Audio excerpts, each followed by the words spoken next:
Pourquoi tes prospects te ghostent et comment y remédier? C'est le sujet de cette vidéo, reste accroché. Bienvenue à toi. Alors juste avant, qui suis-je? Je suis Rachid Akbal, je suis coach en psychologie de la vente et aussi Head of Sales, autrement dit directeur des ventes chez Coleman Publishing. Sans plus tarder, on va rentrer dans le vif de ce sujet. L'émotion du ghosting.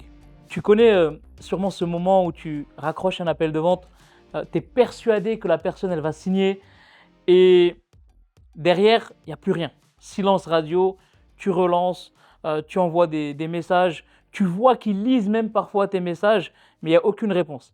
Et là, tu as la gorge qui est serrée, tu commences à douter et tu te dis en fait, qu'est-ce que j'ai mal fait? Et c'est cette question-là que j'aimerais que tu ne te poses plus quand tu auras terminé de regarder cette vidéo. Donc ici, ce qu'on va faire, c'est on va comprendre le raisonnement de la douleur émotionnelle que tu ressens et aussi comment le ghosting, comment il est interprété chez ton prospect. D'accord? Donc, pour ça, on va ensemble voir ce qu'on appelle le vrai sens du ghosting. Quand tu es ghosté, ça veut dire quoi? Quand un prospect il te ghost, en fait, il ne fuit pas toi, il ne te fuit pas. Il fuit ce que la conversation a réveillé chez lui. Et c'est ça que tu dois comprendre, c'est que tu as quand même fait un gros travail. Et donc, ce silence, cette absence, c'est pas un rejet, c'est une fuite émotionnelle. L'appel, il a fait remonter quelque chose chez lui. La peur du changement, la peur de l'échec, la peur de ne pas être à la hauteur. C'est pour ça que j'insiste tout le temps sur le traitement des objections, il faut que ça aille jusqu'au bout, parce que généralement quand ça ne va pas jusqu'au bout, eh bien parfois on a ce type de ghosting. Et attention, parfois on va aussi jusqu'au bout, et on a quand même des gens qui nous ghostent aussi, d'accord? Donc le prospect, il se protège en quelque sorte. Il te ghost, oui, mais lui, intérieurement, il se protège. Il a besoin de distance pour digérer l'idée qu'il va devoir changer. Et parfois, eh bien, ça peut prendre du temps. Ça peut prendre un jour, comme une semaine, comme un mois, comme un an, voire plus, tu vois, en fonction des gens. Et parfois, en fait, c'est aussi ta posture de vendeur qui va déterminer s'il revient ou s'il s'enferme encore plus. J'insiste là-dessus, tu vois. Donc, ça peut prendre du temps parce qu'il doit accepter à l'intérieur de lui le fait qu'il doit changer, mais aussi ta posture à ce moment-là, ta posture d'entrepreneur, de closer, de ce que tu veux, à ce moment-là, elle a un rôle à jouer sur la durée de son ghosting. Est-ce que ça va être juste quelques jours ou est-ce que ça va être plusieurs semaines, plusieurs mois qu'il doit s'enfermer?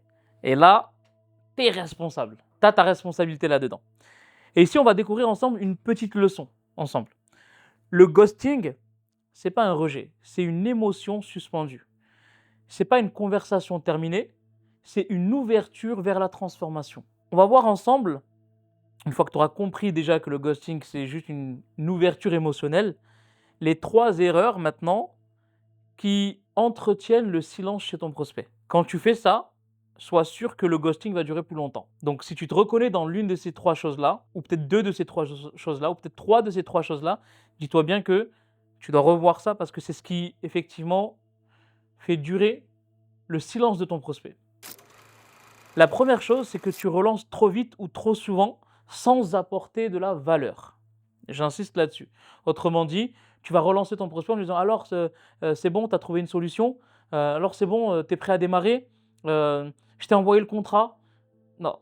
Si tu fais ça, tu relances trop souvent avec intensité mais sans apporter de la valeur, tu vas juste continuer à nourrir la peur.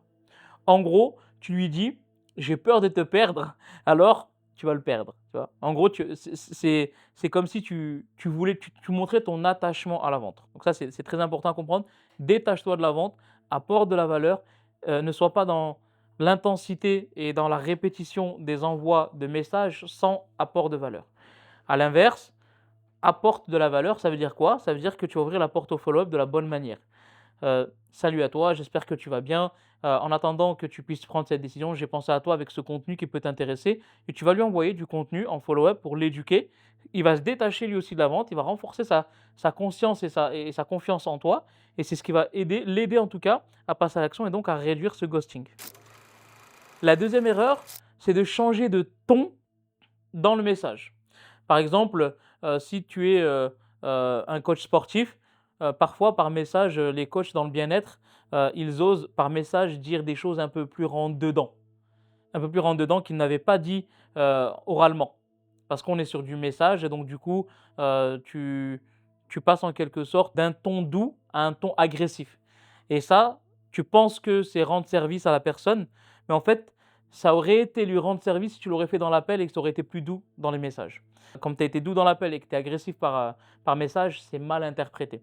D'accord? Donc vraiment, essaye d'être dans la continuité du ton que tu as abordé, que tu as adopté dans ton appel. Ne pas avoir planté assez de graines relationnelles pendant l'appel. Le prospect, il n'a pas senti d'espace de sécurité émotionnelle dans l'appel et donc là, il fuit. Autrement dit, tu n'as pas été en écoute active, ni le niveau 1, ni le niveau 2, ni le niveau 3 en écoute active. Tu as vraiment été dans juste poser des questions en surface, euh, sans creuser, sans rien du tout. Et là, bah forcément, en fait, même si tu traites tes objections jusqu'au bout, il ne s'est pas senti écouté, il ne s'est pas senti valorisé, il ne s'est pas senti récompensé. Donc du coup, derrière, ghosting. Donc si tu t'es reconnu dans l'une de ces 3 erreurs, évite de les faire parce que c'est ce qui prolonge le ghosting et forcément, bah, ça te porte préjudice. Pour donner envie d'acheter, même pour les personnes qui ghostent, tu as 3 étapes concrètes. 1. Revenir à une intention initiale, celle de vraiment de vouloir aider les gens. Tu vas te reprogrammer dans le follow-up sans agressivité, sans intention cachée, dans l'intention de pourquoi tu lui as parlé. Tu lui as parlé parce qu'il avait besoin d'aide et toi, tu étais là pour l'aider. Donc pour l'aider à avancer et non pas pour vendre à tout prix. Donc la reprogrammation. Tu vas te reconnecter à ton intention de contribution. 2, envoyer des messages de réouverture relationnelle. Exemple, salut Baptiste, je me demandais juste comment tu te sens depuis notre échange et aussi, voici un petit contenu qui peut t'apporter une valeur sur tel point. D'accord? C'est j'ouvre, comment tu te sens, je t'apporte de la valeur. D'accord? Et je ne suis pas du tout dans la vente, je suis juste dans, je te montre ma présence. Et enfin, le 3e point qui est aussi important, c'est créer une présence indirecte. Ça veut dire quoi? Ça veut dire que tu vas continuer à partager du contenu à une fréquence que tu vas déterminer. Ça peut être 1 ou 2 fois par semaine, ça peut être une fois tous les 10 jours, voire tous les 15 jours, ça peut être une fois par mois. C'est toi qui vas déterminer à quelle fréquence tu vas pouvoir créer cette présence émotionnelle avec lui. Le prospect, en quelque sorte, il va se sentir valorisé. Ah, ben tiens, j'ai même pas dit oui et il continue à m'envoyer de la valeur. Ah, tu vois, je le gauche, je lui réponds pas et pourtant il continue à m'envoyer des choses intéressantes. Et moi, si je vais vous donner un exemple concret, j'ai follow-up une personne qui me ghostait pendant 12 mois. 12 mois sans réponse. Et pendant 12 mois, toutes les semaines, je lui envoyais un contenu avec un message pour prendre des nouvelles avec de la valeur. Et je suis à l'aise et complètement à l'aise avec le monologue. Et c'est vraiment ce que je t'invite à être aussi dans ce process de ghosting. Sois à l'aise avec le monologue. Et donc, je continue à envoyer mes messages. Et juste à un moment, 12 mois après, je reçois un retour. Et franchement, j'en ai des dizaines de cas comme ça. 12 mois, j'en ai plein. À 6 mois, j'en ai des centaines, mais à 12 mois, j'en ai des dizaines quand même. Elle m'envoie un message en me disant « Merci beaucoup pour ton soutien, l'énergie et la valeur que tu m'as partagée pendant ces 12 mois. J'étais sur mon lit d'hôpital, parfois en larmes, et quand je regardais ton contenu, ça me reboostait. » Qu'est-ce que tu entends par là? Tu entends par là qu'en plus de comprendre qu'elle ne te ghoste pas parce qu'elle en a envie, mais elle te ghoste parce qu'il y a des situations extérieures qui peuvent jouer, elle n'a pas envie de parler, elle ne se sent pas bien, elle se sent enfermée, elle a peur, etc. En plus de la faire passer à l'action, tu l'accompagnes pendant un moment douloureux. Et pour ça, j'aimerais te partager une anecdote. C'est 2 messieurs, ils habitent dans un même palier, dans un immeuble, et il y a un monsieur qui, à chaque fois qu'il rentre, ils arrivent, en fait, les 2 rentrent du boulot au même moment. Et à chaque fois, coïncidence ou pas, ils se croisent à chaque fois le soir à 18h ou 19h en rentrant chez eux. Et à chaque fois, tu as celui qui habite dans le côté droit, il dit toujours bonjour au monsieur du côté gauche, avec un grand sourire. Bonsoir monsieur, il dit toujours bonsoir. Et le monsieur du côté gauche ne lui répond jamais. Il le regarde en fronçant les sourcils comme ça et il se retourne, il lui répond même pas et il claque la porte et il rentre. Et tous les soirs, c'est la même chose. Du lundi au vendredi, à chaque fois qu'il rentre du boulot, le monsieur de la droite se tourne vers son voisin, le monsieur de la gauche, et lui dit « Bonsoir monsieur » avec un grand sourire. Et le monsieur de la gauche le regarde son sourire Il fronce les sourcils, l'air en colère, il claque sa porte et il rentre chez lui. 365 jours se sont écoulés. Et un soir, le monsieur de la droite rentre du boulot, il se tourne vers le monsieur de la gauche, il lui dit « Bonsoir monsieur, bonsoir voisin ».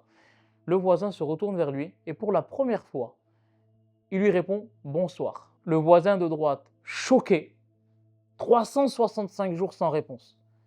Et le premier jour de l'année suivante, il lui répond. Et il se retourne vers lui et il lui dit, le monsieur de la droite dit au monsieur de la gauche, qu'est-ce qui fait que vous m'avez répondu ce soir? Et le monsieur de la gauche lui dit, qu'est-ce qui fait que vous m'avez dit bonsoir pendant 365 jours et que je ne vous ai même pas répondu et toujours avec le grand sourire? Il dit, parce que c'est ma manière d'être. C'est ma manière d'être. J'ai besoin d'être comme ça pour être vivant. Ça fait partie de mes valeurs. Donner un bonsoir avec un sourire, ça ne mange pas de pain et ça me nourrit intérieurement. Et le monsieur de la gauche lui répond, si tu savais à quel point ton bonsoir et ton sourire ont été tellement importants pour moi pendant ces 365 jours. À chaque fois que je rentre chez moi le soir, j'avais l'intention de me... Et quand j'arrive devant la porte pour rentrer chez moi, ton sourire et ton énergie m'ont empêché de le faire et à chaque fois je retardais les choses un jour. Donc imagine-toi cette puissance. Il lui a fait du follow-up pendant 365 jours jusqu'à ce qu'il a closé de reprendre goût à la vie. La puissance du follow-up. Ne sous-estime pas ça. Donc j'espère en tout cas que ce contenu t'a été utile. Comme à nos habitudes, pense à liker, à laisser un commentaire, à partager le lien de cette chaîne autour de toi. Et il y a le guide DEA 2.0 qui est juste en dessous. Je t'invite à prendre connaissance de tout ça. C'est vraiment un guide complet. On y partage énormément de choses. Il y a plus de 40 minutes de contenu. Et je te retrouve prochainement. Salut à toi.